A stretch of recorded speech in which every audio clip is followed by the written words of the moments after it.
Welcome back to the Whispers from the Shadow podcast. I'm Super Jimmy. I'm Ms. Pleasure, and we're going to be doing fan theories today. I almost forgot already, even though we're fucking just talked about it. Yeah, we got a 12 plus. We picked them out from Ranker because they're the only one that allowed us to disable our ad blocker. That didn't make us disable our ad blocker. Disable it, yeah. They didn't give a shit. Yeah, they're like, oh, you got ad blocker on? Do you want to turn it off? No? Fuck it. But as always, let us know if you have any favorite fan theories or some theories of your own. We love to hear them all.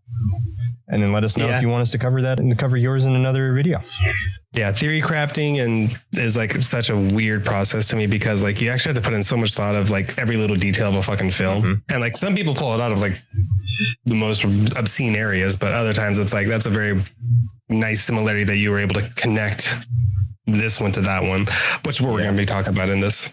And another thing that I like about honest to goodness fan theories is that some of them actually like hit a spot in the movie that you're like, you know what, they're onto something here. And a few of them you're just like, wow. You're reaching for straws there.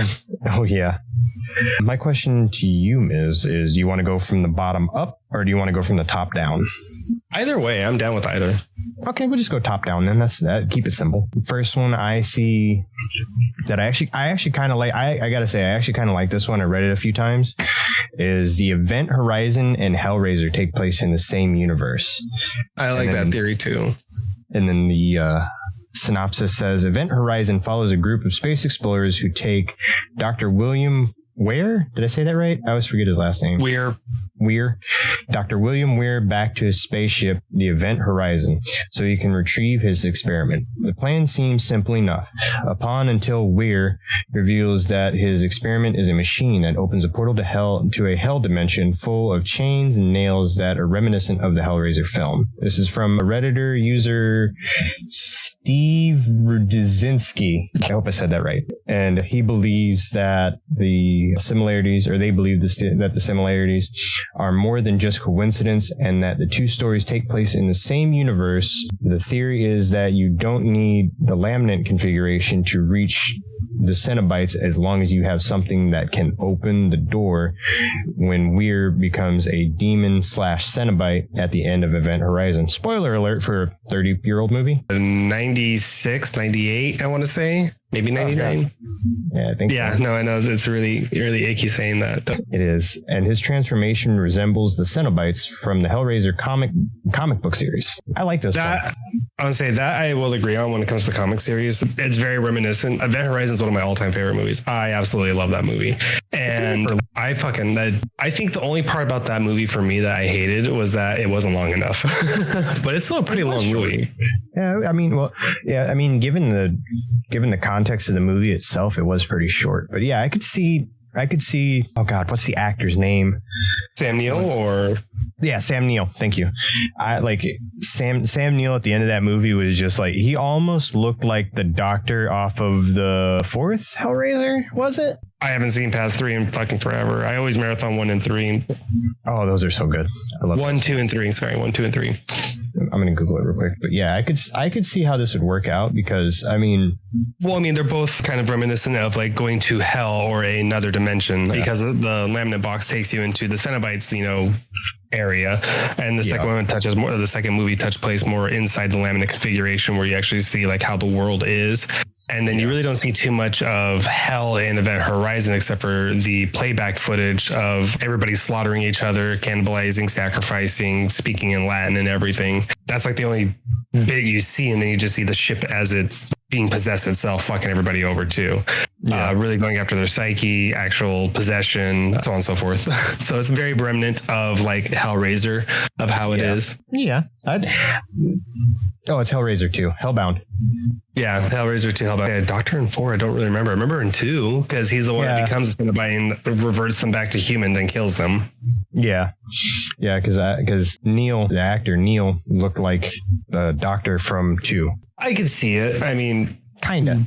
He just didn't have the big tendril coming out of his back. Was it the back of his head or was it his back? I can never. It was remember. Like on the top. It was almost like the top. Oh yeah. So it was, I could see that. And then goofy by today's standards now when you look at that design, but it's still like really, really fun to me. I like it. I like the fact that it was practical. It wasn't like, you know, some animatronic that looked goofy. It was him being held up by, you know, animatronics, and then the makeup just made it look good. Yeah, no, that's fair.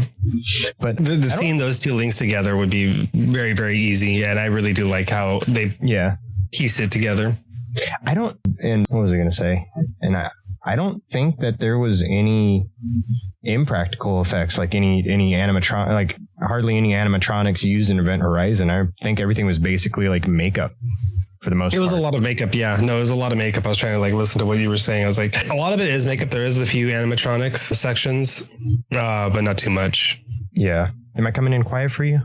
No, you're fine. No, it was just on my end. My headphone like tweaked a weird bit, so I was thrown off. Sorry. No, you're fine.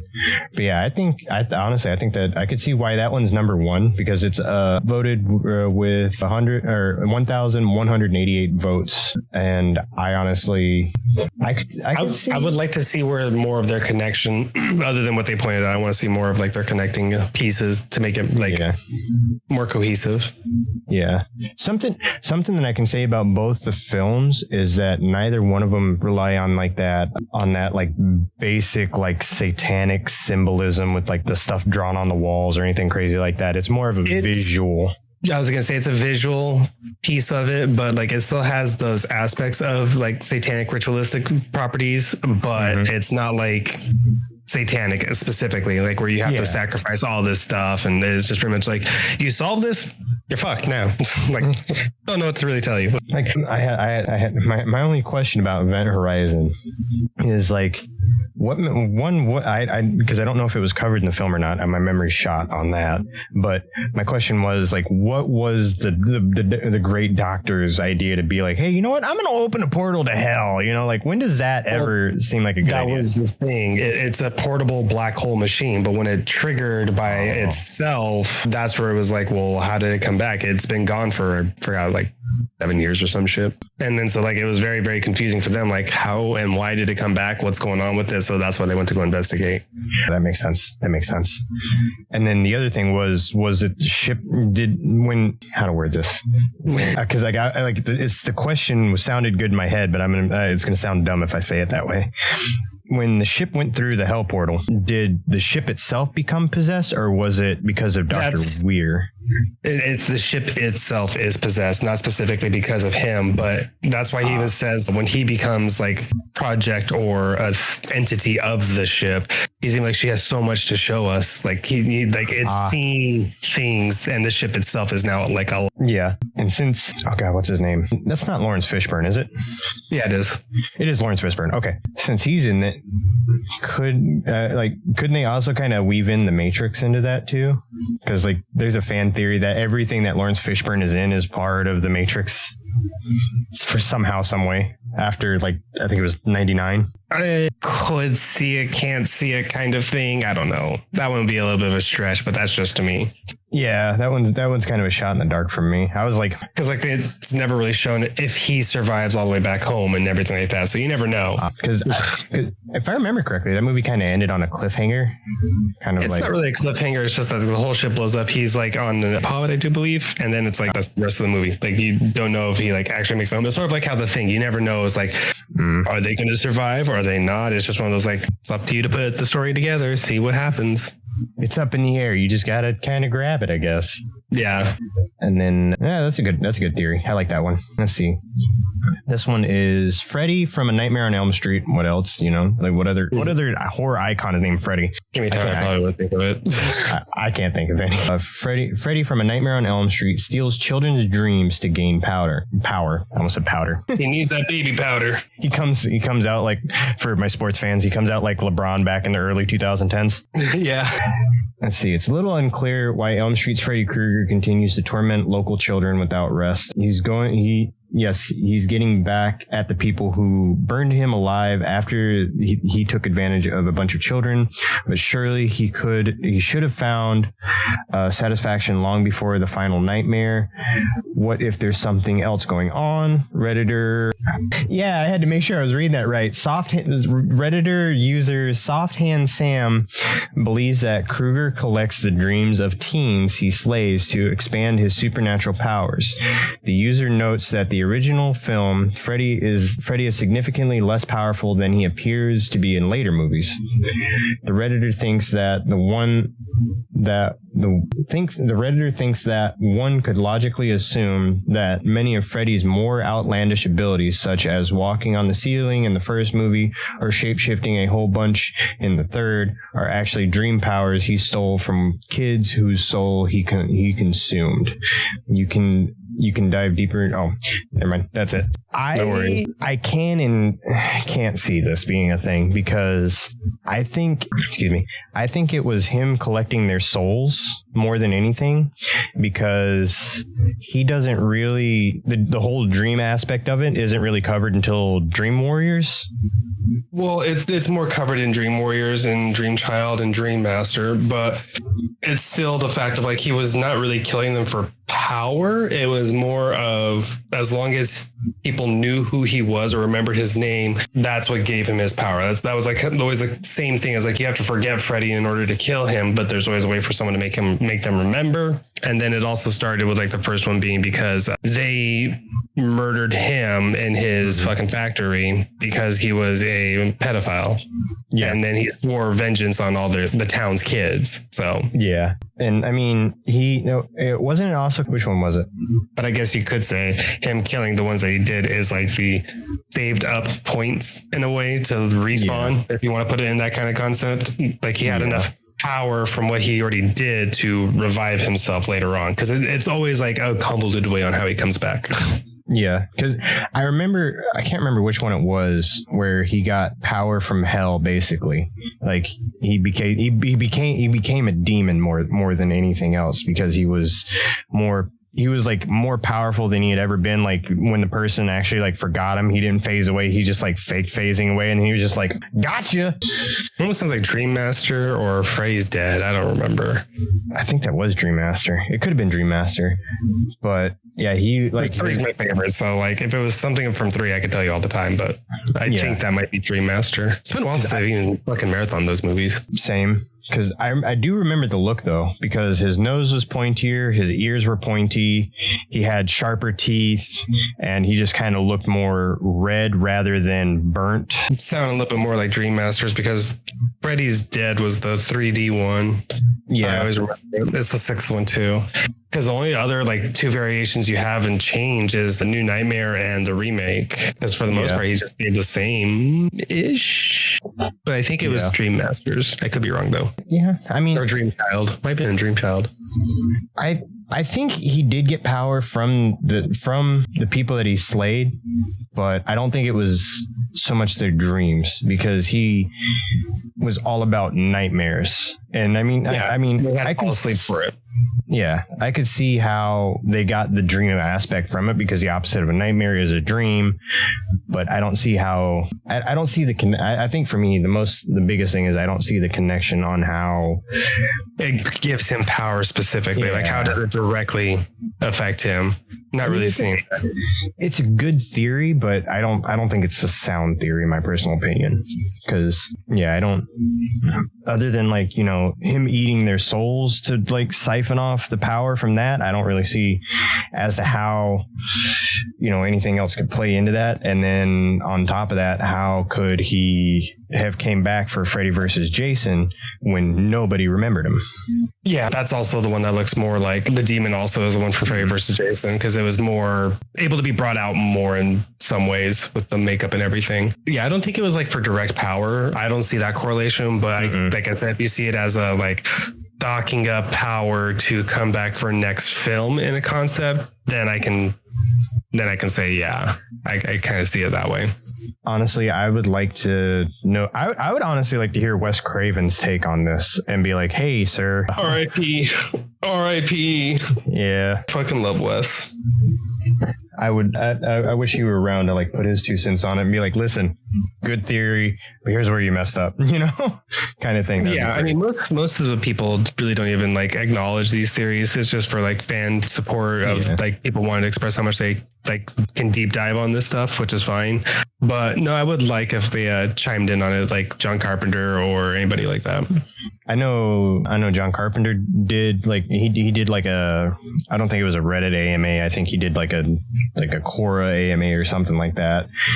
And then I think Guillermo del Toro did one too, where someone asked him like a really, really popular theory, and he was like, I like that. And I was like, oh shit. I was like, imagine you putting out like being like, hey, listen, I got a question. What's your take on this theory I have?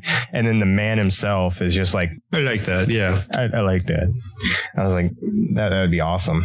So, I mean, hold on. I'm getting my Ouija board. Yeah. Right. Give me Wes Craven. That'd be fucking fantastic.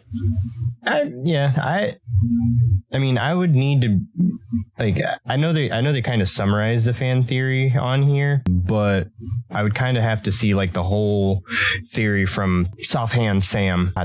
What a name.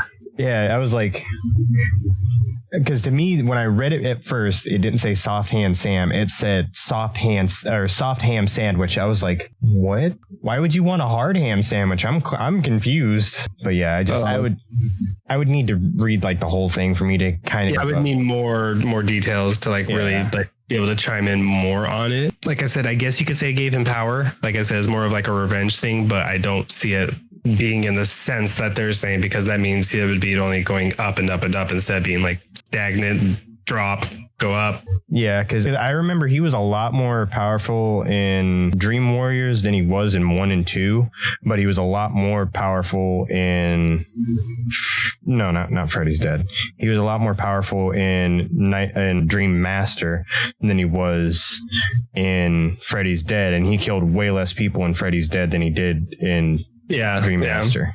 Because I think there was like 15 or 20 people total in Dream Master. Oh my god! Versus like the 8 that he had in Freddy's Dead, if I remember correctly. I know Freddy's Dead didn't have a lot of deaths, but like, yeah, I think he killed like a couple people off camera, and they were like, "Oh, did you hear about Betty? She's dead." It's like I was like sitting there, I was like, "Who's Betty?" It's been so long. I need to rewatch all those. It's been a hot minute. You know what I think we should do? I think we should do an entire just go like through, me and you just go through like an entire marathon of like Freddy, Jason, Michael, watch all the movies, all the old slashers. Yeah, and then just like come back and be like, hey, listen, this week we're watching Freddy. Here's our takes on like these ones. I like this one, this one, and this one. I like that. I mean, I will ramble on for days about Dream Warriors, but you know, a lot of people give me shit for that too. I think Dragon gives me shit for that. I don't know why. I like Dream Warriors. I mean, honestly, as long as no one's picking number 2, we're fine. I didn't mind number 2 for what it was, but out of all the films of Freddy, it's the weakest. Yeah, because like I think Freddy's Dead is better than number 2. Sorry for anyone out there that likes number 2.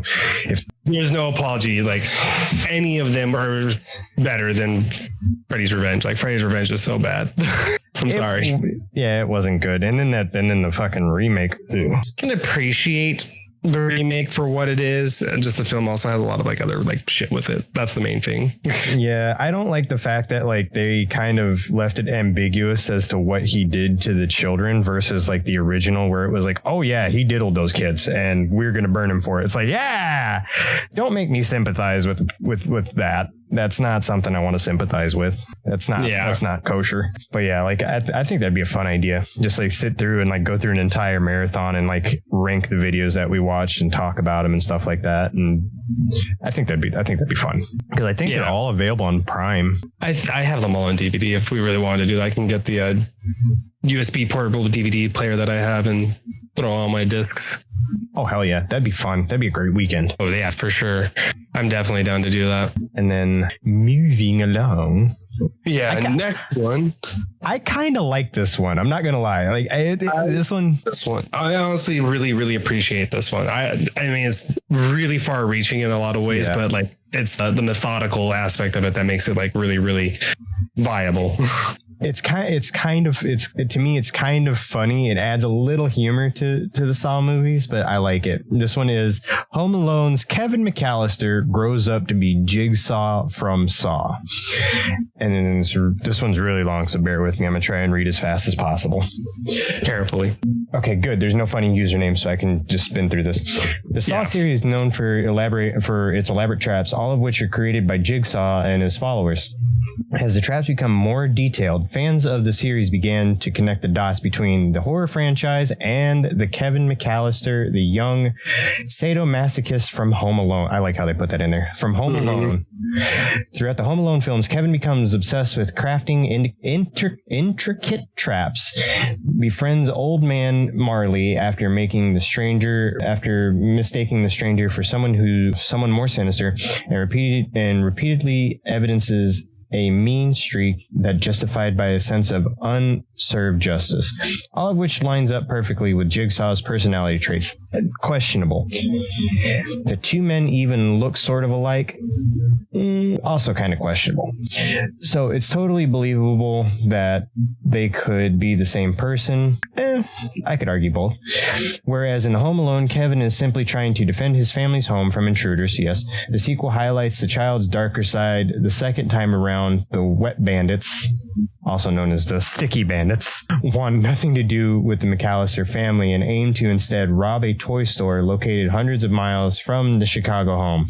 Despite having no ties to the offense, Kevin decides to set up a kill house. It wasn't a kill house. It was a maim house at best in an abandoned New York City apartment. It wasn't abandoned. It was his aunt's and uncle's apartment being renovated, building a very jigsaw move, and proceeds to torment the two crooks until life in prison seems like a reward.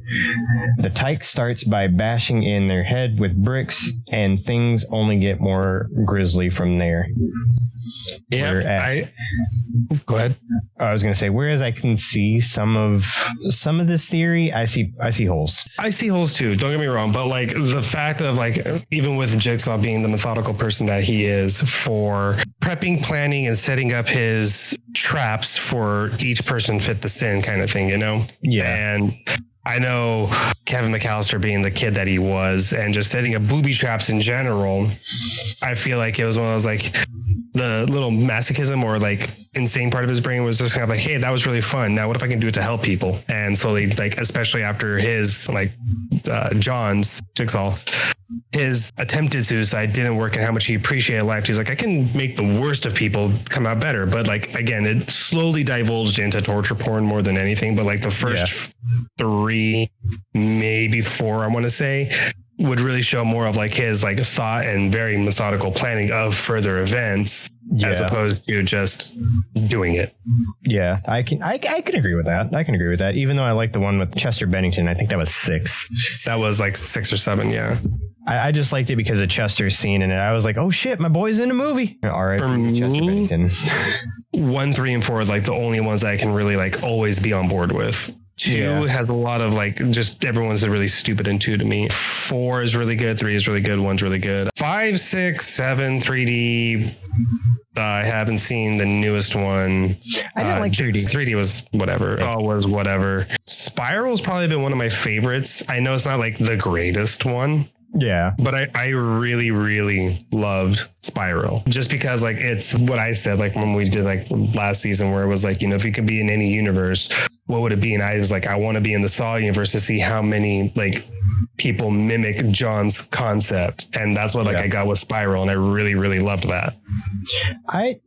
And I messed up and I was like, oh, I want to be in a friggin' zombie movie, like John Carpenter's universe and zombies. And I was just like, and you were like, but listen, what about resources? What about people? And I'm like, oh shit. Yeah. I didn't think about that. That's the only, so every time I hear, it's always the whole, like, if a zombie apocalypse happened, what would you ever do? And it's like, it's such a silly thing. And I remember it was like really big in like middle school, high school, and like early college.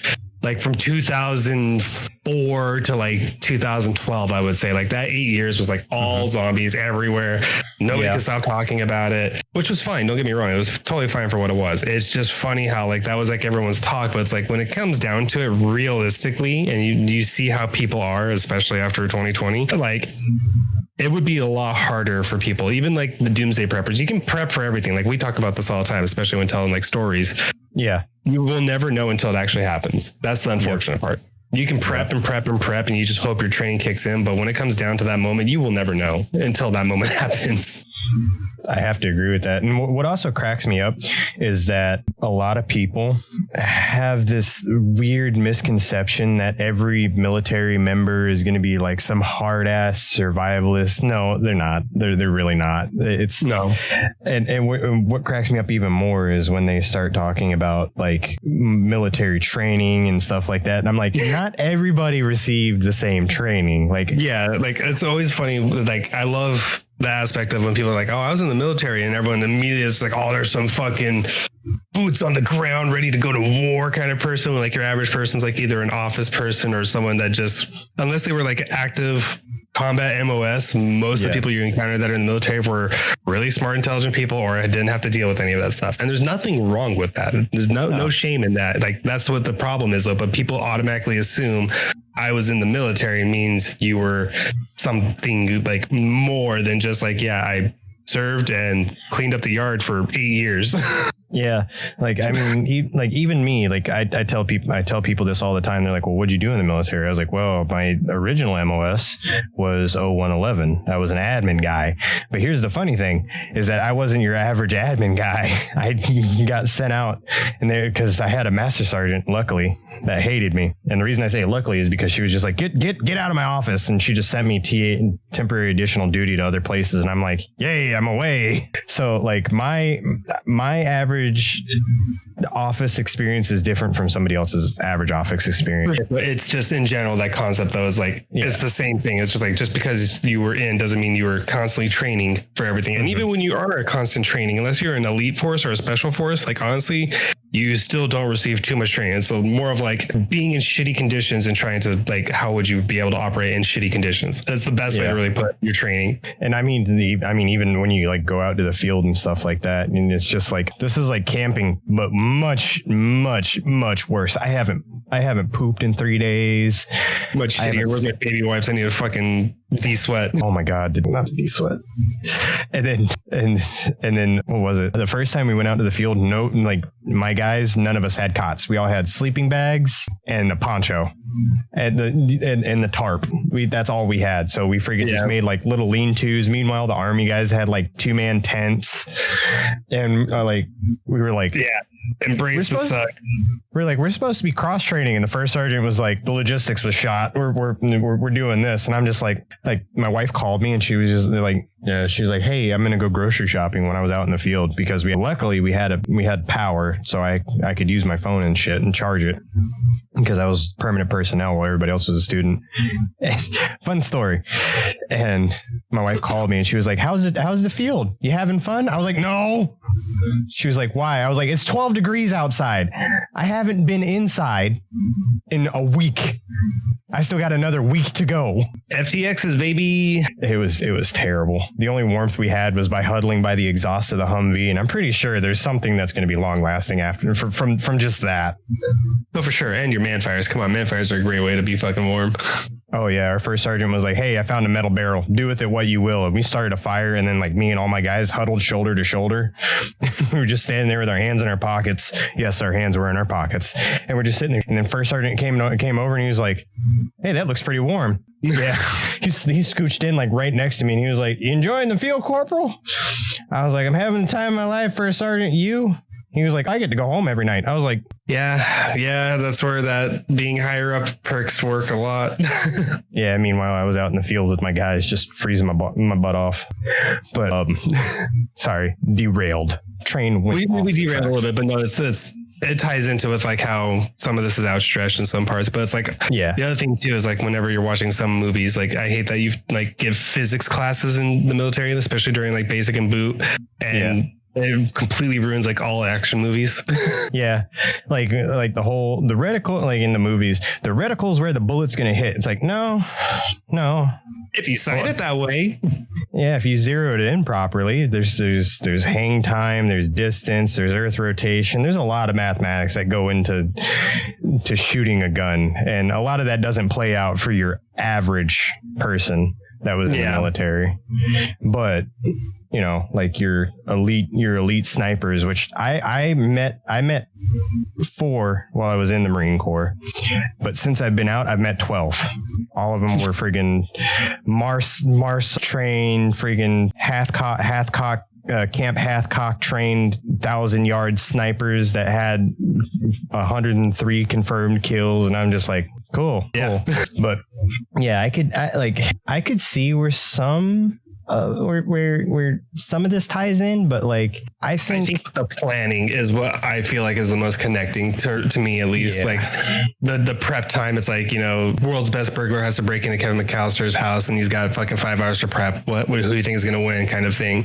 It's that concept of like with Jigsaw, how he has a time limit and he's precisely mapped out almost like every detail to how it should be on paper. And it's that planning and forethought that I feel like you can put those two together and see how they became, like, McAllister becomes John.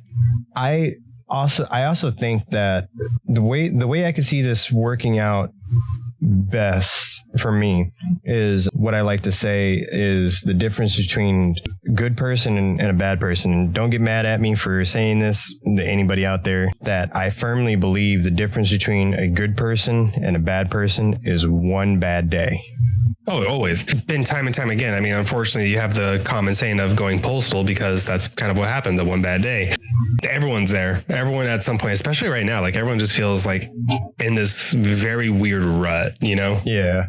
Like I have not been creative at all aside from the podcast and streaming and hanging out with Miz and a few other people, but I haven't been drawing. I haven't been editing. I haven't been doing anything other than this. And I've been editing, but it's like what I can, because like after work, like the way this whole company is right now is like got me so in a fucking loop. So I'm just like, yeah. And I think that if the circumstances were right, if this theory was like laid out and kind of road mapped, I could see the connection between Kevin and John, and Kevin becoming John based off of a few key factors. Like, yeah, I know the one bad day thing is like a comic book trope and all that fun stuff, but and the decision making that goes into that and stuff like that. But for some people, it's the flick of a switch and they're just like, you know what? I don't like that guy because he made my coffee too hot one day and I was driving and it spilled on my hand. He's going in a reverse bear trap. I was going to say the other thing too is that like it's very funny seeing, I really shouldn't say funny, that sounds bad. It's really uncommon, or not, it's not uncommon, I should say, when you have so many people, especially online right now, with the way like crazy viral clips go on, and it's people freaking out over the simplest shit, you know? Yeah. You're like, oh my God, I wish we would have had smartphones when we were kids. Some of the shit we saw, like that time. Oh my God. Like that time, my buddy Mikey, I love Mikey to death, and shout out to Mikey if he ever listens to this podcast. My buddy Mikey I love him to death. He was that kind of like, I'll do it friend. We were like, hey, you know what would be really cool if someone rode a skateboard off the roof? And then Mikey was like, I'll go grab my board. I'll be right back. And you're like, Mikey, no. Sure enough, Mikey thought it'd be a great idea to try and jump from the roof of his house to a trampoline and into a pool. Well, he didn't make it to the trampoline. Yeah. We learned from our stupid mistakes. He just went flop right into the ground, and then he just sat there, and he's like, I think I'm okay. And then he went to stand up and his leg just went, and we're like, and he's like, somebody call my mom and an ambulance. And we're like, ha, ha, ha. You can't savor those moments like the kids can nowadays. Yeah. Like they're like, let me grab my phone, record. Okay, do it again. Yeah. Like, damn it. Like you can't just sit there and just be like, hey, I got to run in the house real quick and use my the house phone to call 911 because I don't have a cell phone in my pocket or a tablet to FaceTime my mom. Or if you're close enough to a payphone, whoever remembers those. Oh yeah. We got into a bad bike wreck at a friggin' strip mall and had to use a payphone to call an ambulance. That was hilarious. Because the ambulance is like, where are you at? We're like, we're at the strip mall. They're like, which one? Because there was like 3 and we're like, this one. And they're like, okay, we'll be there in like 5 minutes. Basically, all that happened was that we rode up on what we thought was a wheelchair ramp and it was a set of stairs. And my buddy, his tire caught on the second step and it just yanked his wheel and he just went, blah, blah, blah, blah, blah, blah. And they were solid cement stairs, not wooden. Just, blah, blah, blah, blah, blah. But yeah, like I think honestly for this theory, I think if it was told the right way and it was laid out in front of me, I could make a more decisive yes or no on this. But for me, this one's kind of up in the air. That's fair. I think, yeah, I could definitely see Kevin McAllister being like, you know what, I'm going to teach people, like becoming John. If it were laid out right, I could see Kevin becoming John and be like, hey, you know what? I'm going to teach people to appreciate their life. How are you going to do that? Trauma. I'm going to make a group of people trauma bond together. Trauma bonding. Nothing like it. Tried and true. Tried and true. Oh, I'm that username. Okay, so the next fan theory, I actually kind of like this one from just skimming over it. Jason is a demon in Friday the 13th. Strap on your hockey mask because here comes a wild Friday the 13th theory. I don't think it's that wild. In the films, the Slayer isn't actually a grown-up Jason Voorhees. He's actually a Deadite, aka the demons from Evil Dead films. The theory comes from multiple sources who put their heads together. Sorry, my cursor was in the way. Together on Reddit user BACXABER Backzaber. I'm not sure. Said that they believe Jason is actually an evil spirit. A few other Redditors pointed out that the Necronomicon appears in Jason Goes to Hell and the Freddy versus Jason versus Ash comic. So it's likely that Jason is explicitly tied into Evil Dead canon. If you consider yourself a Jason Voorhees buff, you can. Okay, sorry.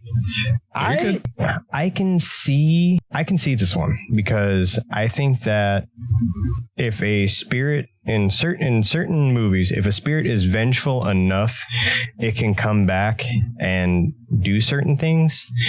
And as for the Jason being a Deadite thing, I think it's accurate because he was grown up in number 2, dies in number 3, and then comes back in number 4. And then we got the Jason that everyone knows and loves, basically just a hulking, strong zombie. Because the only way I don't see this working out, honestly, is the fact that Jason doesn't talk. And a lot of the Deadites do talk. Yeah, even if they're like little campy words in some way, shape, form, or another. But yeah, no, it's they are sentient, I guess you could say. I see this, but I don't see this because even if they like, they'd have to directly reference the Necronomicon. This is just like an assumption of how the Necronomicon works more than actually being like a great way to like link it. It's just like literally pulled out of thin air. One of the ones that I was like, I can see it, but it's a lot harder than you think. Yeah. And there was another theory that I saw that was kind of similar to this one a long time ago. I wish I could find it, but it was saying that the cabin that Jason like made his shrine to his mother in with her sweater and her picture and all that stuff was the same cabin that Ash and company used in the first Evil Dead, or the first and second Evil Dead, after they had already used it. So I can see that tracking a little. I can see that tracking. So I could see Jason being a demon. Yeah, being a Deadite or a demon. Yeah, because being a demon.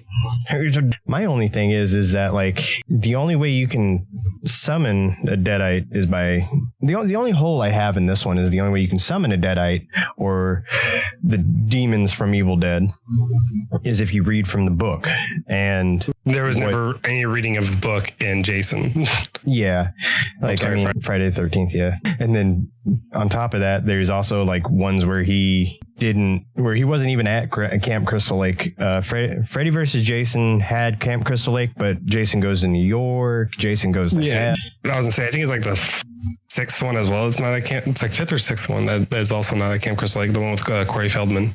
Yeah, and I hate to even mention it, but Jason X. Yeah. Like, I mean, none of them had it to where Jason was reading it. He was just like, somebody's on my lawn, I'm grabbing my stabby stick. Stabby stick, not the stabby stick. I'm grabbing my stabby stick. Are you proud of me, Ma? But also, I just thought about this. Jason has a fear of water. Yes. Whereas, like, the Deadites, you could set them on fire, you could behead them, you could throw them into a wood chipper like they did in Evil Dead Rising.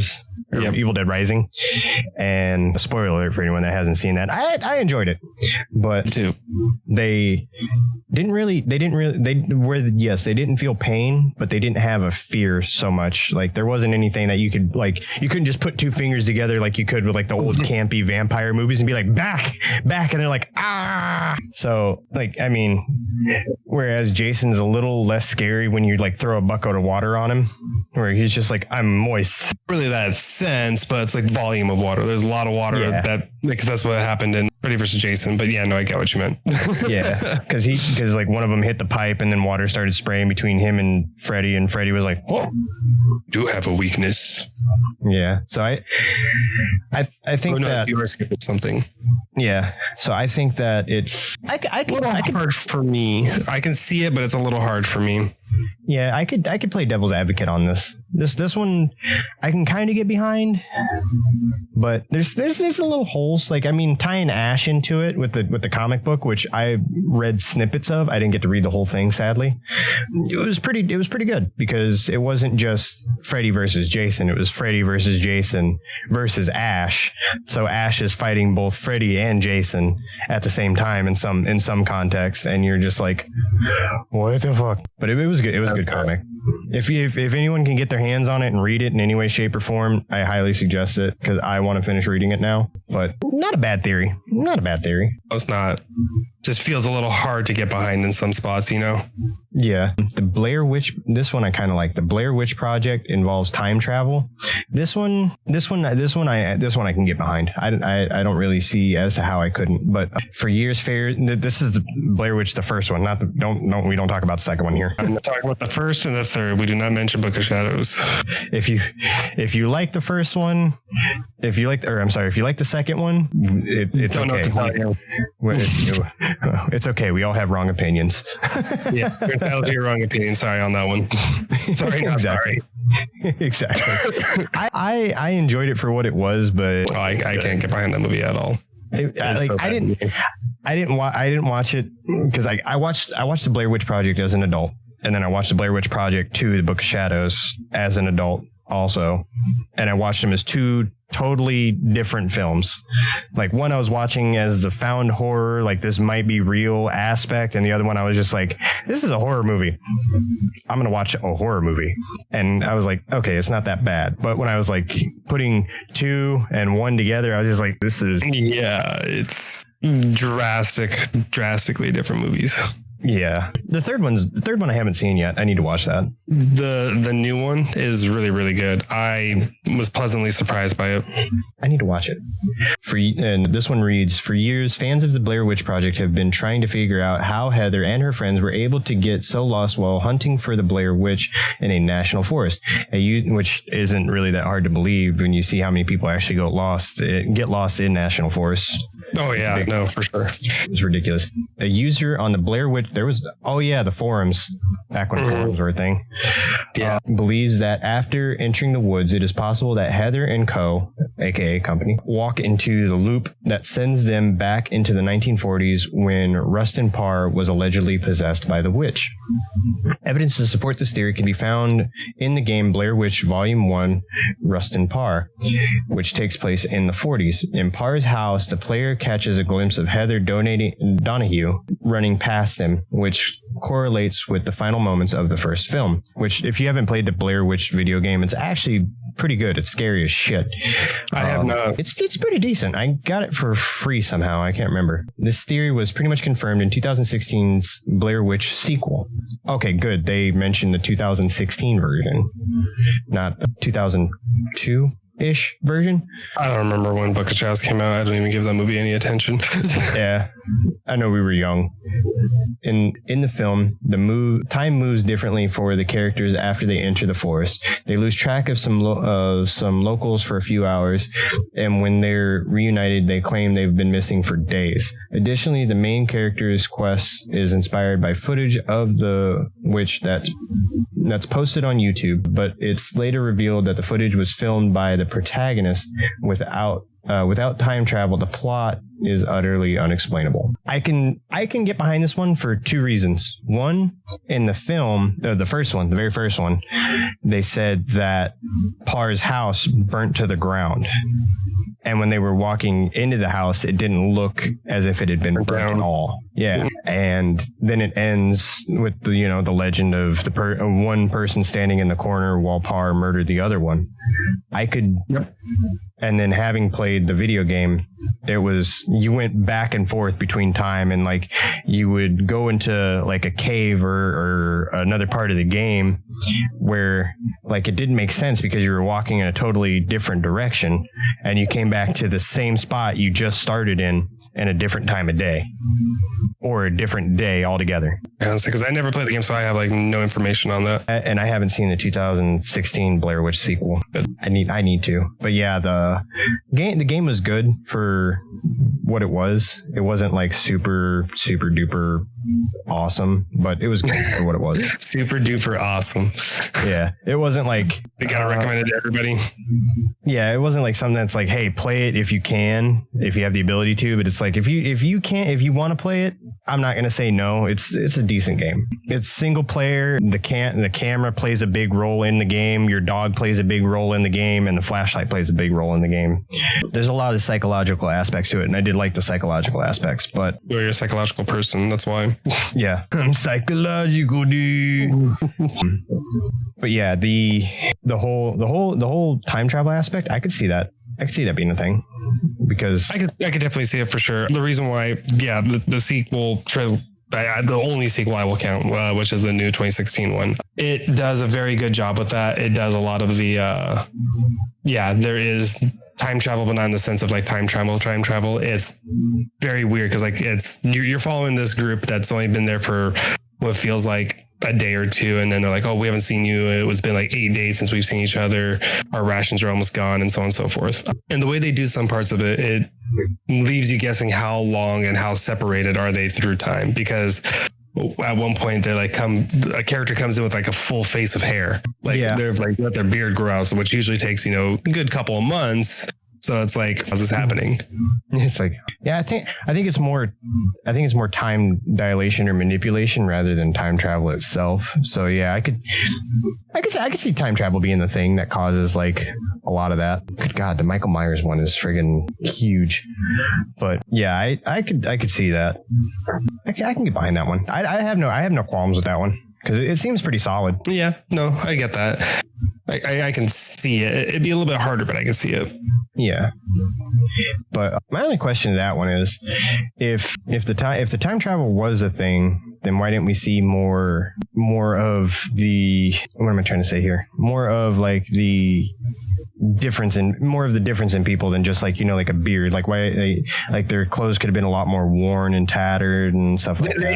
They are, but no, I know what you mean. Yeah. A lot of things do change on it. It's hard to explain without like kind of putting spoilers out there for you. That's fair. This next one on the list, I actually kind of like, and I can explain this one without having to read it. So because I've heard this one before. I don't know if it was the original version or not, but number 7. It is. Michael Myers is the spirit of Sam Hain in Halloween. For those that don't know, Sam Hain is a old Gaelic mythological festival that happens around October 31st, aka Halloween, where people had to paint their face, but put jack-o'-lanterns out on their porch to keep Sam Hain from entering and keep evil spirits out and all that fun stuff.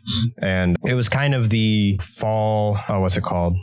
Equinox. It was the kind of a celebration of the fall equinox for harvest and stuff like that. And there was food and a bunch of other rituals, and according to which version of it you read and stuff like that. And basically Sam Hain was the malevolent spirit of Halloween, which is how we got costumes and masks and stuff like that for children and grown-ups and all that fun stuff. And it's considered a heathenistic, quote unquote, ritual and stuff like that. So that's why a lot of people are kind of like, I don't like Halloween.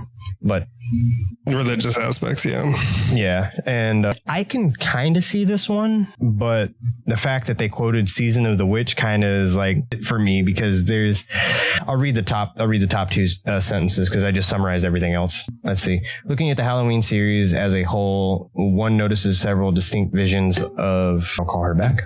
Several distinct divisions. The first 2 films tell the story of Michael Myers breaking out of a mental institution, returning to his hometown to wipe out a bunch of teens, and being taken to a hospital where he continues to slay people until he's blown up. Then there's Season of the Witch, which doesn't have anything to do with Myers. Instead, the third film focuses on scary androids and actually treats the first 2 movies as works of fiction. A trailer of the original film is seen early in Halloween 3. After the departure, there comes the fourth, 5th, and 6th films, which have spooky mythology of their own. And the theory comes from Redditor user Zadkim, Tzadikim, Tzadikim, yeah. Yeah. So my only problem with this is that the new Halloweens from 2018 and Halloween Ends basically made the other films non-canon. So they rewrote it to where the first 2 are still canon. 3 and after don't exist in that universe, essentially. Okay. So that's my only problem with that. And if we're talking about the first 2, Halloween 1 up to, what's a reasonable? H2O. I'll do Halloween 1 up to H2O. I could see him being the spirit of Sam Hain because he doesn't die, even though he goes through a lot of stuff and everything like that. And he gets blown up, he gets set on fire, he gets stabbed, he gets shot, he gets stabbed, he gets shot again. Like, he doesn't die. Like, I think one of them, oh God, which one was that one? It's been a long time since I've even seen the Halloween franchise. I'm trying to remember. It's the one where it's his niece and she gets possessed by Michael and she can see what he sees and he can see what she sees. I think in that one, he gets stabbed in the head and he just kind of reaches up and pulls the blade out and he just kind of drops it and the person's like, I pissed off the big guy. Ma, what do I do? Someone help. I don't know who can help. But yeah, like if we're talking like if we cut out 2018 and Halloween Ends, I can see this being valid and being believable because the Season of the Witch has it to where Michael Myers is he's some kind of chosen one, but for a dark spirit. Almost like he's a fucking vessel. Yeah.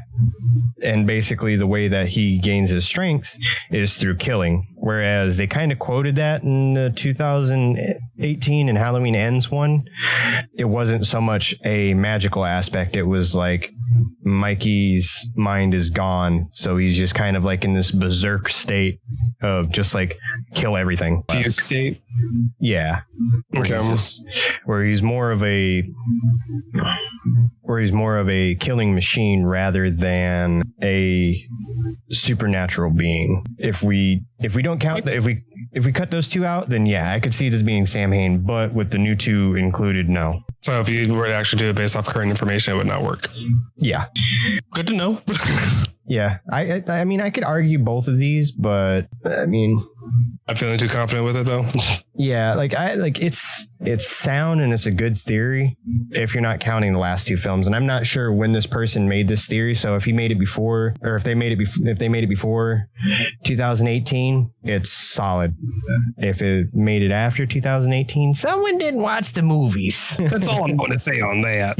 Yeah, someone didn't watch the movies. They didn't take notes. But yeah, for me, I've always been a big Michael Myers fan. I became a bigger Michael Myers fan when Rob Zombie made his two iterations. Love them or hate them, I don't care. They are two of my most favorite versions of the Halloween franchise to date because I love Zombie's selling of them on it. Yeah, he put that Rob Zombie stank on that movie, and he just kind of put his own spin on it, and I really liked him. There's a lot of people that don't like him, and I understand that. Yeah, I can understand it. I really like them. I thought they were fantastic.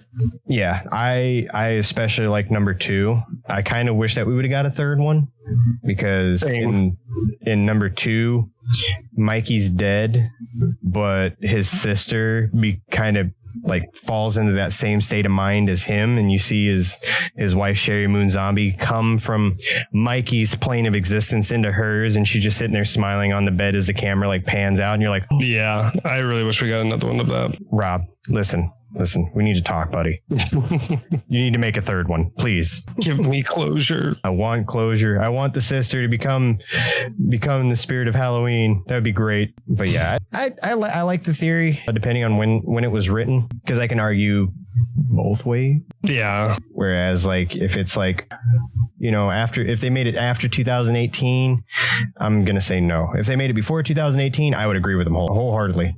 Because prior to 2018, it was kind of up in the air with our boy Mikey. Like, it's like, is he supernatural? Is he just a really crazy guy? Is he just, hell-bent on revenge? We don't know. We don't know. 2018 to Halloween Ends is like, we know. For sure. Hostel is an alternate universe sequel to Saw? I feel more instead of being that one I can agree with, it'd be really quick, is instead of like someone trying to do it like John did for Saving the Life, someone obviously did the whole, hey, let me just fucking hire a bunch of people that kidnap people. And especially, again, specifically the first one I know was like in Germany. So it was like, let's kidnap foreigners and no one's going to know that they went missing, or they're going to presume they're dead, and we can have our fun with them. That same concept of, again, torture porn. Yeah, this one comes from Redditor user W_W_W_A, all caps. Notice something interesting in the scene where Beth stays at a mansion owned by the head of Elite Hunting. The camera lingers on a portrait of a woman who looks like Amanda Young, a character from the Saw series. Amanda was not a minor character. She's a very big character. Yeah, if we're doing this based off of the tie-in of one character, I could. It's not very sound. It's not, because if you think about it, I could tie Keanu Reeves from Speed to John Wick to Neo, because one person played played a different character in all three movies. It's just Keanu Reeves is stuck in the Matrix. Whereas like this one, it's just like there's a portrait that kind of looks like Amanda from Saw. And let me see. When did the first Hostel come out? Before? When did the second one? Second Jigsaw come out? Or second Saw? Oh, 2006. Hostel came out. Oh, wow. Oh, yeah, that makes sense. I was in high school. Yeah. Saw 2 came out in 2005. Okay, so there's a year difference there. And they are saying it's an alternate universe. Yeah, no, I can definitely see that. Like I said, I could see it as instead of the how do we help someone? It's more of a just, I want to fucking kill someone and not have to worry about it just because I can. Yeah. Which, again, in the alternate universe would be the same concept. Instead of doing it to help someone, you're doing it just to be an asshole. Yeah, I could see. If it was an alternate version where like Amanda became like John's apprentice and then like went like way off into freaking left field with it, like well, it's a whole organization. That's what I'm saying. Like, so I can see instead of being the one person being the whole corporate separate entity kind of thing like it is. Yeah. I don't know how to feel about this one. Yeah, it's a little out there. I can see it, but can't see it. Yeah. Then next one's really got my attention though. Next one. So number 9. I love this theory if you haven't read it. Let's see. There are 2 aliens. I haven't heard this one, actually. I think I skimmed over this one. There are 2 aliens in The Thing. John Carpenter's 1982 film, The Thing, is a masterclass in both suspense and horror. I would agree. The movie keeps audience guessing about which character is secretly an alien until the credits roll. And even though there is no straight answer, no straight answers are provided in response to the ambiguity. Redditor user don't Wastink.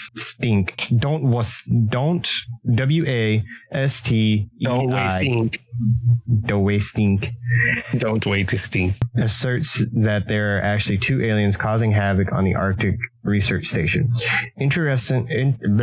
Interestingly, the user doesn't believe that the aliens are working together, but rather that they are butting heads throughout the film because the alien moves between hosts via saliva. It transfers itself to MacReady via a J&B Scotch bottle. The infected MacReady runs blood tests on everyone to try and weed out the second alien, which is in the corpse from the Norwegian site that infects Blair. The film ends with MacReady offering his infected Scotch bottle to Childs and laughing about defeating the second alien. So what I really love about that, what makes me kind of like beam with glee, I guess you could say, is I like the thought process of the alien being one entity. And then once it's like separated in that sense, it's a now separate entity.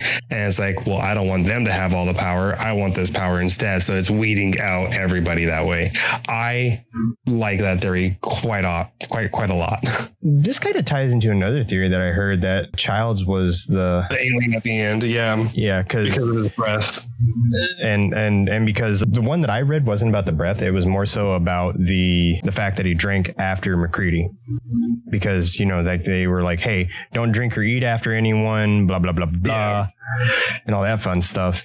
I could see both being valid. I really like the theory that it's, yeah, no, they both can be valid, but I love that theory of like the alien weeding out to be like, I don't want to share this planet with you aspect. Yeah.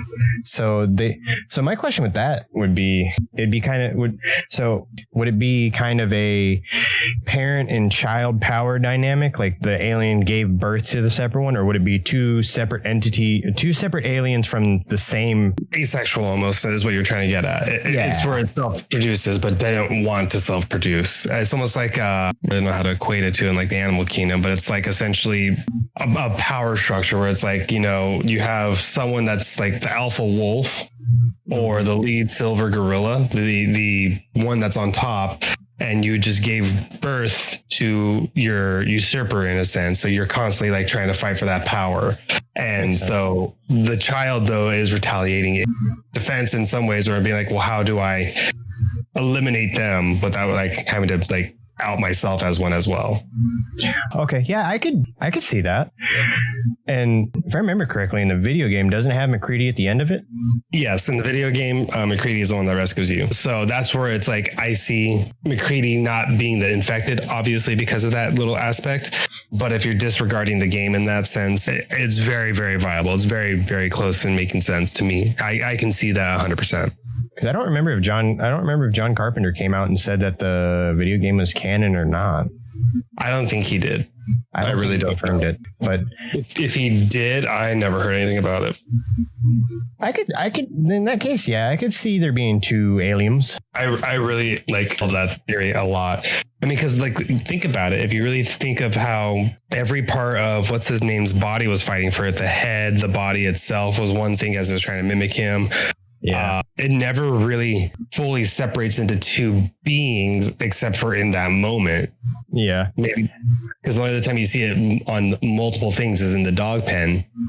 Yeah, and then my other thing is that MacReady kept his distance from the body in that part where he didn't even like so much as touch it. And then when the hands went into the chest is when he was just like everyone else reacted, and then MacReady reacted kind of delayed from everyone else. Like everyone was like, and he was like, so. There is a slight-ish pause, but it's also because he was trying to use flamethrower. Flamethrower didn't work right away, and then he was like, "Ah, fuck." Yeah, so I could see this being a pretty sound theory, honestly. Yeah, no, I really can too. I like that one. I could see some flaws into it because of like how they're making it sound like McCready is already infected, mainly because like that's the whole theory of what happened to McCready out in the snow. Did he actually live or did he die? And it's actually the alien replicant. Because they found his clothes tethered and shit like that. So it's always been a leading theory is maybe it's McCready that's the one that's infected as well, but blah, blah, blah. Yeah. And I hate to bring it up, but doesn't McCready kind of tie into the second one? You mean the prequel? Oh, yeah. Yeah, the prequel. I forgot it was a prequel. I thought it was a sequel. No, it's a prequel. I will always remember it being a prequel for one major reason. The dog that they use at the end of the movie resembles nothing of the same type of dog that was in the first one. And my wife is like, couldn't they just get a standard issue husky for that? And I was like, a standard issue husky? Yeah, because they can find the exact same one. I mean, you could breed them that way, but yeah, no, they definitely use a different color scheme on the husky at the end. So it's like a little thing like that. That's how I can always tell the difference. Yeah. Plus the way it's shot. Higher quality versus 80s quality. I mean, yeah. I mean, that was high quality for back then, but yeah, back then. Yeah. So yeah. Okay. I could definitely see there being two aliens, because that the whole power dynamic does kind of make sense as to why like McCready was fighting a lot harder. Yeah, I can see it. I really, really like it, but that is also me being biased as fuck. Yeah. I mean, I was kind of biased towards the whole Michael Myers thing, so fair. That's fair. Biasisms are welcome here. They make you think a little bit. Just a tad. And then our last one. Yeah, let's see. We have the Evil Dead remake results from Mia's withdrawal. In 2017, Reddit user Iggy John H. These names. Poseidon. Somebody didn't proofread that. Poseidon. That there aren't actually any demons or deadites in 2013 remake of Evil Dead film. Off to a shoddy start, in my personal opinion.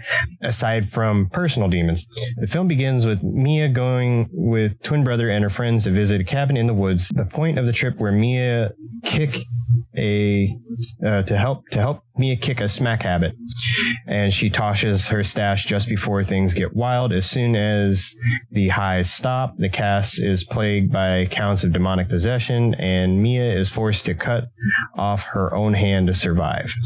The Redditor notes that Mia spends most of her time possessed in the basement of the cabin, which parallels the way in which her friends have trapped her. They thought they brought her to isolation to keep her from using. The user continues. Her brother finally breaks her out of the possession, which is a metaphor for breaking out of dependency. She still has to fight the last demon, though. And though I see the demon as little pieces of dependency still left in her, which she eliminates the demon, she is completely free. Yeah, it's hard for me to agree with this one. I see what they're doing because it's, in her mind, this is how she's fighting her demons and to get to sobriety. Yeah. But I don't really like that concept because then just feels kind of like the druggie lost her mind, killed everybody, and when she snapped to, she's like, oh, I'm clean and salvation kind of bullshit. Like that's how it comes off, and I like that. Also, like this kind of, who was the dude with the glasses? Oh God, Jesus. I don't remember his actual name in the fucking movie. I always referred to him as Hippie Jesus. He got so fucked up in that movie. I felt so bad for that dude. He got shot in the face by a nail gun. He got stabbed. He got the syringe in the eye. Got fucking stabbed with a screwdriver multiple times. He got fucked up in that movie. I think he even got hit with a shovel.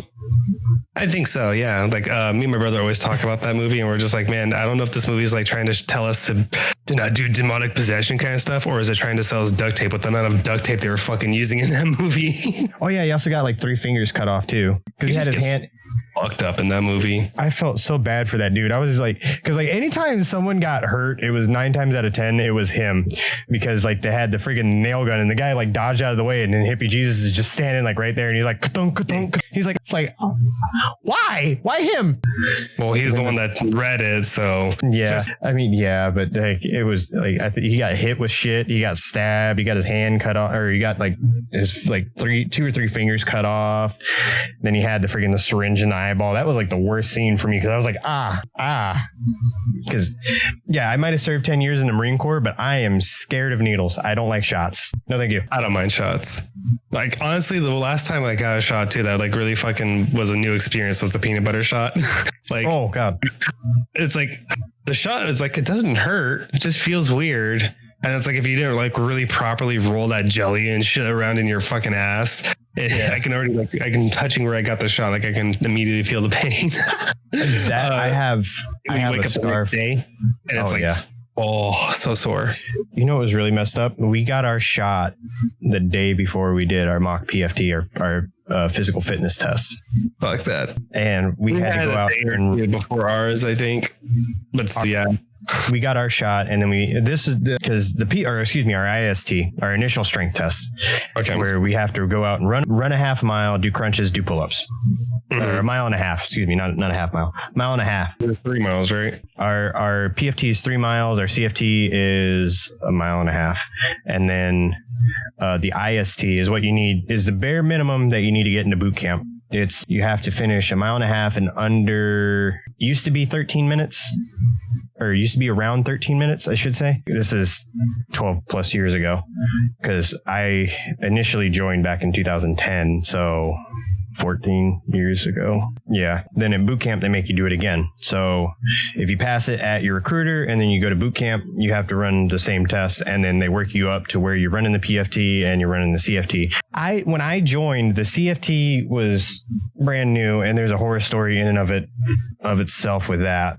Basically, what you're supposed to do is you're supposed to have a half a football field worth of a lane setup, and you're supposed to do a start in the prone, jump up, run, drop down, do a baby crawl to a cone. Once you hit the first cone, you pop up on all fours, and you bear crawl to the first cone, pop up, do a baby crawl on all fours to another cone, then you pop up, you zig, you zag, you zig, you zag, you zig, you run up, you grab your buddy and you drag him back in the same zigzag pattern until you get to a cone, and then you throw him up, you do a buddy drag to the zigzag pattern until you get to a cone, throw them up on your shoulders, run down to the end of the lane with them in the fireman carry, drop them off, grab ammo cans, run straight up to the zigzag pattern, grab a grenade, throw it, drop down, do push-ups. After you're done, when we first did it, it was 3 push-ups. Then it got upgraded to 10, I think. I don't know the new standards. And when you throw the grenade, there's this box with a cone in the middle. If you land inside the box, it's 3 seconds off of your total time in contact to fire. And then after you do the push-ups, you pop back up, grab the ammo cans, zigzag, zigzag, zigzag, and then straight shot back to the finish line, and you're done. It sounds really easy until you fucking do it. It is just a dog walk. You are tired, everything. What was messed up about our CFT, it was not laid out properly in the regulations. So we had an entire lane of the bear crawls. We had an entire lane of the low crawls. We had an entire lane of the fucking zigzag run buddy drag. And then we had an entire lane of the fireman carry, and then an entire lane for the ammo cans. And the ammo cans were full, by the way. So full 35 pounds in each hand. That is, and what was really funny is the day after we did our CFT, new guidance came out on how to set up the CFT. So the first sergeant came out in front of everybody and was like, "Hey, my bad. We set that up wrong yesterday." And we're like, "Did you have to go again?" No, thankfully. Oh. I was about to say, no, fuck that. He was like, "Yeah, we actually got to see it in the proper terms." Yeah, but because they fucked up, they took our total time in each lane and then cut them all in half, added them all together. And that was our time for that movement, because you have to run a mile and a half. It's in cami bottoms, boots, t-shirt, aka boots and utes, or boots drop blouse. Yeah. Depending on which branch you're in. Yeah, no blouse. And then for the ammo cans, you don't have a blouse either, because then you're just doing basically press ups or military press with the ammo can above your head. And then when you put your blouse on, you're getting ready to do the movement to contact, which is the whole running through the lane thing that I just described. That whole morning, you are tired from then on for the rest of the day. I don't care how physically fit you are. You feel it for the rest of the day. Because I was top tier peak physical fitness for me in the early years of Marine Corps. And then I got hurt, and then stuff just went downhill. Yep. Unfortunately, how it is, one of the few times there's like 100% disability. Don't mind if I do. But yeah, it was just it was a dog fest, because when we all got done with it, we were like, we got to do that every year. I think I want to go home. I think I'm done. I want to be picked up from camp now. Mom, come get me from the Wendy's. Kids are weird. Another fun story. We had a dude.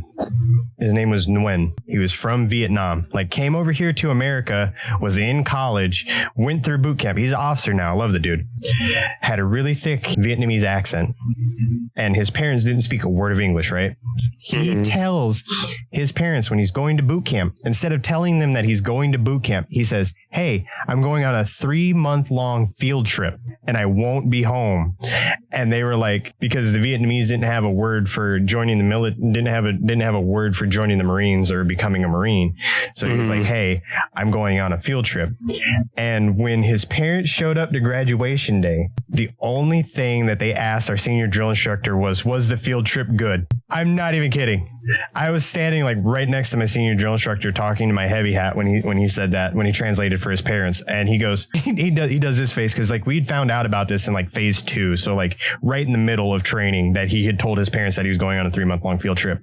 And when my buddy Nguyen, when he asked that to our senior drill instructor looks at him like this and he goes, it was good. It was a good field trip. Great field trip. And the parents are like, good. Yep. No, but that's fucking funny. Oh, it's hilarious. I love telling that story. But excuse me.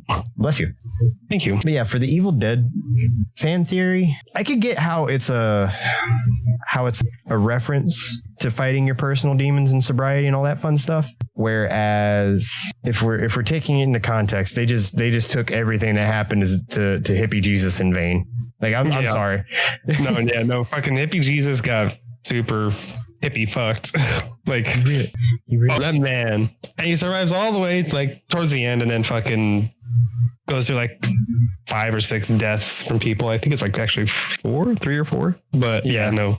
Almost everyone dies before he actually dies, which is the funny part. What cracked me up was like right after he got shot with the nail gun, and instead of it being like him pulling it out, I think he got knocked out, and he like sits up as they like zoom in on his body, and you're like, how is he not dead? He's missing 3 fingers. He's been stabbed in the eye. It's like, how is he still alive? Man just cannot catch a break. He just like sits up and he's like, and you're like, you're still alive? How? And then comes back and he's like, we got to leave. And then gets fucked up all over again. You're like, man can't win. This poor dude. But yeah, like I said, like with that whole thing, like it makes all that like in vain just to say it's Mia's withdrawal, you know, like, because I don't see how any other way it could be. I don't like that one personally. Yeah. And then, I don't like that one. That one's really shoddy. I mean, if you're thinking of it as like kind of a analogy towards dealing with rehabilitation and kicking a habit, yeah. But if you're looking at it as that's all it was, like, yeah, no, I can't agree with it on that one. Yeah, no. And then the last one I'm going to talk about, because a couple of these I don't even want to touch, because like there's the Leatherface from Texas Chainsaw Massacre is really a woman thing. Like, I don't really see how that could be, because me personally, it doesn't make sense. And then the Shaun and Ed accidentally run over a real person in Shaun of the Dead. I don't really see it. Those two, I don't really see how they could do that. But the last one, series creator Pelly, I hope I said that right, made a deal with the demon from Paranormal Activity. In what was one of the craziest fan theories ever, Redditor user the Superb Owl Cometh, Jesus, Posits, not posts, POSTS, It's Posits. Posits. Yeah. Posits. That the creator of the Paranormal Activity franchise, Oren Peli, made a deal with the demon from the movie in order to create one of the most profitable film series of all time. The Redditor believes that the demon requires fear to grow stronger, and that Peli offered the demon endless power by filming its misdeeds and showing them to millions of people, according to the user. Peli released the footage of the demon terrorizing 4 families under the guise of releasing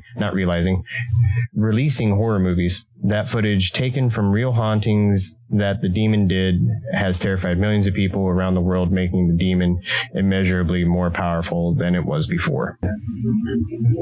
I don't see that. Yeah, no.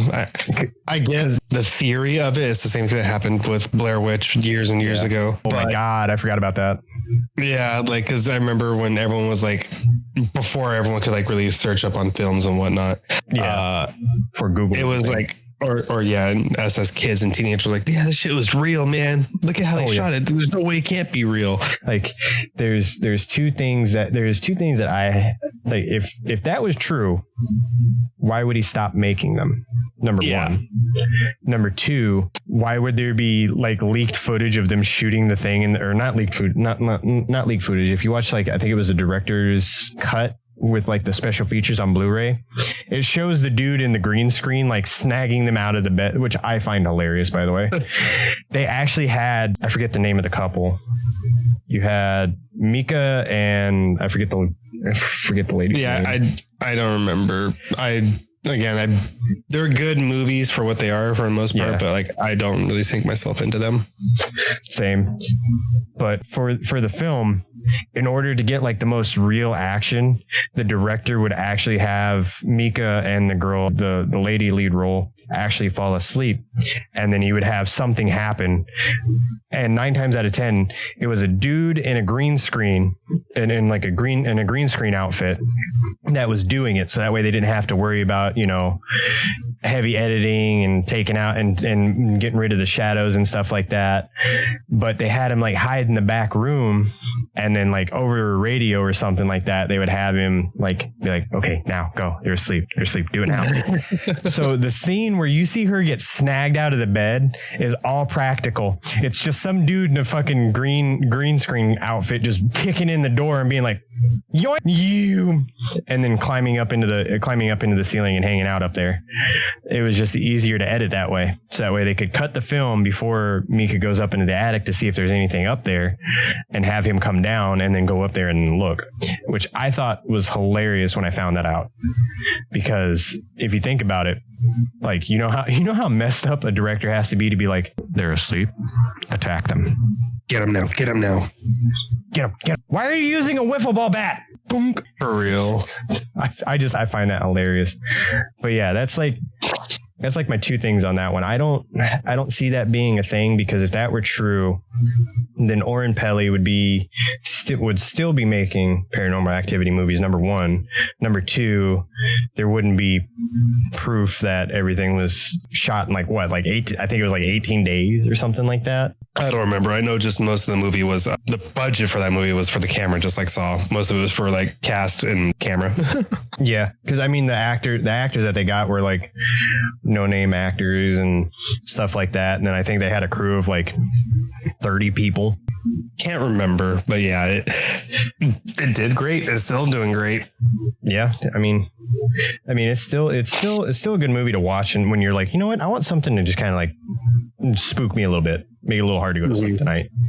Whereas, like, if that were the case, then there wouldn't be just the 6 we got from it. I think there would still be more. Yeah, because they tied the last one to the first one, because they had the kid like fall through, like go into a door, or fall through a portal or something like that, and then he ended up in the house and he got attacked by the lady from the first movie. The one that really got me was I think it was the second one. Yeah, I think it was the second one, where they were running through the house and they were getting chased by the lady from the first movie, and then they run outside and they see all the cultists and everything like that. Me think that's the fourth or marked ones. I want to say that's the fourth one though. I think it is marked ones. I don't remember, but sorry. Same. But yeah, whichever one that one was, like me and my best friend at the time, we were sitting next to each other in the movie theater, because why would you not sit next to your best friend in a movie theater? We were sitting there, and like every time something happened, we would both like jump and scream at the same time. And it got to the point to where we were Scooby-Doo holding each other, like, and then the movie just cut off and we're like, what the fuck? It was funny. Oh my God. I need to call her and ask her about it, because she could tell her side of the story way better than I can. But it was funny because when we went to go see it, me and her, at the time, me and her were sitting there watching a movie. And when it got to that part, like nothing had really scared us up until the very end. Like there was a couple like shit and a couple like, haha, that was kind of funny. Like prank somebody on that later moment. And then that happened. And then we were just basically like holding each other in the movie theater, and the lights cut on, and we're just like sitting there like, what the fuck? Sorry, I apologize. No, you're no worries. Yeah, it was marked once. Ooh, excuse me. Yeah, that's what I thought. Thank you. Oof. I had to think about it for a second. I was like, yeah, those marked ones. That was definitely the marked ones. But yeah, those are, I've lost count. Those are some of some of our favorite movies. Yeah. Some good. I think a lot of them were good. A couple of them could be more. If I had more details, I can get a better information for you on that. Yeah, I agree. Because I mean, other than that, there was a few sound ones. There was a few that were kind of like, I can see it, but I can't see it. Yeah. And then there was there was some that was just like, no, not going to see that at all. But, if Keith Urban ever acts in a horror movie. I still can't believe that. I was taken so aback by that, man. I told my wife about it, and she was like, who's Carl Urban? I was like, and I showed her a picture of him. She was like, he's on that show you watch, The Boys? I was like, yeah. And she was like, okay. How did you mix him up with Keith Urban? I was like, that was a skill right there. Yeah. I was like, yeah, Keith Urban, I think he'd be great in horror movies. And you were like, you mean Carl Urban? Yeah, I was like, Keith Urban. I was like, the country singer? Like, why would he fucking be in horror movies? I was like, yeah, Keith Urban. But yeah, I was like, yeah, I still find that fucking hilarious to this day. My hair is doing its own thing now because it's starting to dry out. Yeah, I was going to say it's getting that time. I didn't even realize. Yeah, it did an hour and 40 minutes. I think this is probably one of our shorter episodes. Yeah. No, I think we have some that are like an hour and a half. Yeah, an hour and a half or less. There were a few, I want to say. I can look at it. Yeah, I was going to pull that up right now. Yeah. Oh, by the way, we passed 400 downloads on the podcast. Let's go. That doesn't seem like everybody, man. That's insane. Thank you, everyone. Like everyone. If we haven't told you guys yet, thank you. Because thank you for allowing us to do this. We are at 444 all-time downloads. We have, in the last 30 days, we've had 47. That is awesome to see, because I know we took our break and it was a little while and all that fun stuff, but like, I love seeing the numbers. Not as like, let me stroke my ego. It's just like, it's letting me know that people actually enjoy our ramblings, enjoy hanging out with us and stuff like that. It's nice. It's nice to me. Yeah, it's fantastic actually being able to hear from you guys as well. So I thank you from the both of us, like thank you from the bottom of our hearts for putting up with us for more than anything. Yeah, because I mean between our train, just our thought train just derailing and God, everything in between. Like we were like I couldn't imagine having this podcast and just seeing that number sit at 0 and not getting feedback and not getting like, hey, what about this? Hey, what about this movie? Or hey, what about this? And yeah, and we still have to bring on other guests and stuff like that. I need to do some research on some of the subjects that they want, though. So it's going to take a little bit on that one, but we definitely have some other of our friends and people we've met also that we wanted on the channel that would actually bring different insight to what just me and Jimmy have, like we did with Irish. Yeah. And honestly, I enjoyed the episode with Irish because Irish kind of kept us focused. Yeah. And on top of that, like, it's as much as like me and Miz agree on a lot of stuff there, and we disagree on very, very minimal things. Very few. I do enjoy the fact that like Miz's look and aspect on movies are different than mine, because I look for the twists and the psychological aspect. He listened for the sound and looks for the practical aspect of all that, where I like practical. I don't look for it in every horror movie because I know that not every horror movie is going to be practical, sadly.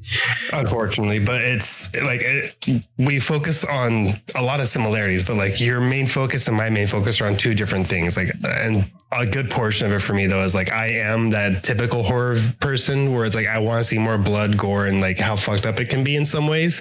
Agreed. But I love listening for how well sound effects are, because sound effect cues are like always the biggest thing with any horror. Like speaking of like paranormal, like before anything happens, you can hear that like low rumble throughout every aspect before something happens. It's small things like that just makes me really, really enjoy like horror movies more. And what's really funny is that, well, I shouldn't say funny. Well, no, it could be funny, is the fact that the note that they played for that rumble was a fight or flight response noise in us humans, that like it triggers that fight or flight response from us. So we're like, yeah. So like that rumble, when you hear it, is like it's designed to be that sound that sends a chill up your spine. Yeah. Where you're like, oh. And I like how I feel right now. I don't feel so good, Mr. Stark.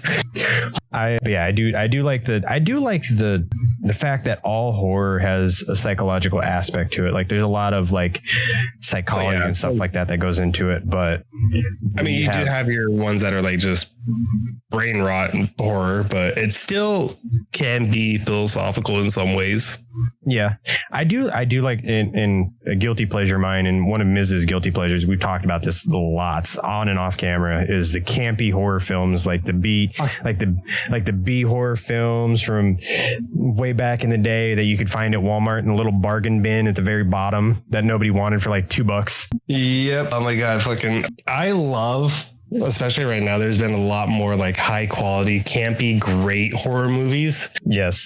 Like honestly, like one of my favorite ones right now that's like so over the top right now is Meg 2. Like The Trenches is so fucking good if you haven't seen it. Like it is fucking perfect camp movie. I love it. I gotta watch the Meg 2 still. I need to do that. I'm probably like I said, you got like 5-10 minutes of like top tier acting, and then it just divulges into like super corny B movie with a high budget. It's so good. I like the first Meg, just for the simple fact that it was like, I have a fear of water. So when I saw how deep the water was, that scared me, just for the simple fact that I legit have a panic attack when I see how deep the water is, when I can't see the bottom, and then to just see a giant mouth coming towards me. I was just like on top of that. But yeah, I really enjoyed it, and it was great. And I cannot complain about the first one. So I'm hoping from Mrs. recommendation and what he said about it, I don't think I'm going to be able to complain about the second one either. I mean, there's a lot to quote unquote complain about, but if you're there just for a good time, perfect movie. Perfect fucking movie. I try to go into every movie like that, because I found that just enjoying the movie for what it is helps you to enjoy it, unless it's just a really bad movie. Yeah, no, I mean, I unfortunately like analyze as much as I can on movies, but that's why I try to avoid trailers. But that's also why some movies just don't sound appealing to me, because I haven't seen a trailer for it. Then I see the trailer, I'm like, I feel like I've seen the whole movie. I don't want to watch this now.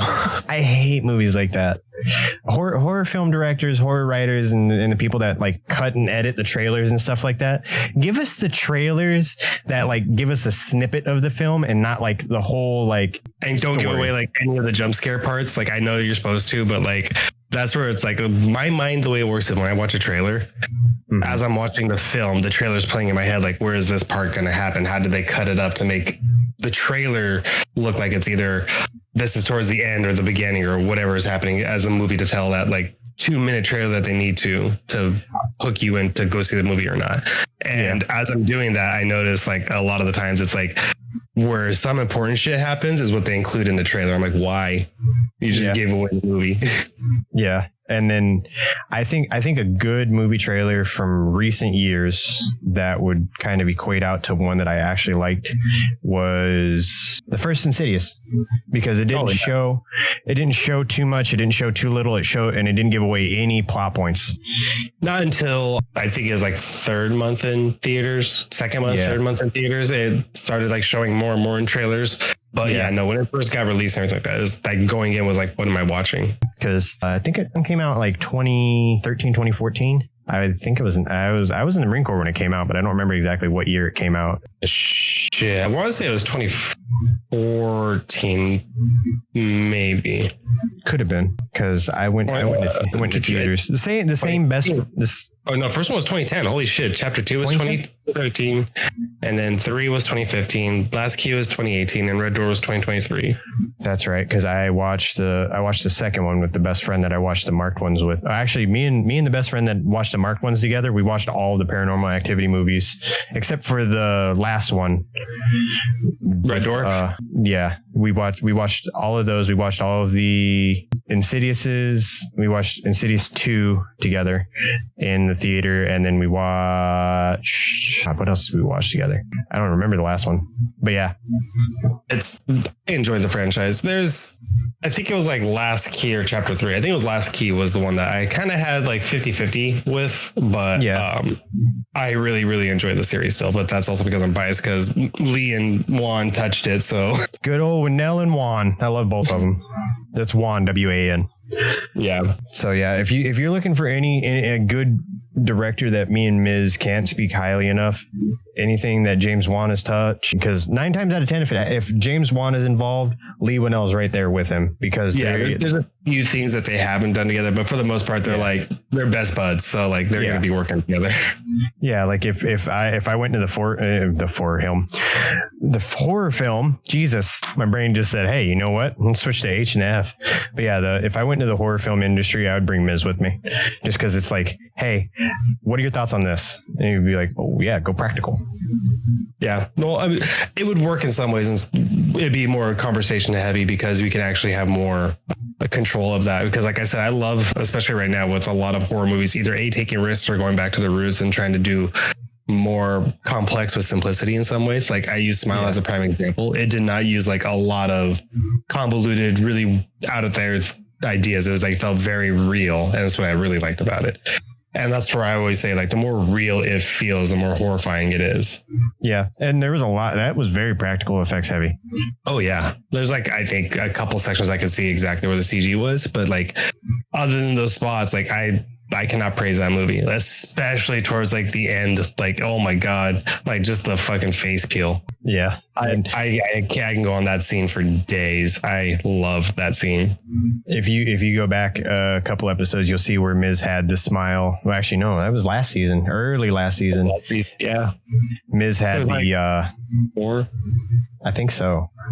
Had the background for the face peel. And results of it. The end result. But yeah, no, I absolutely I gushed on that scene and scared my wife. And when I talked to some friends about it, they're like, yeah, you get a little too enthusiastic with it. I'm like, I'm sorry, it was just so good. Yeah. And it was the second episode.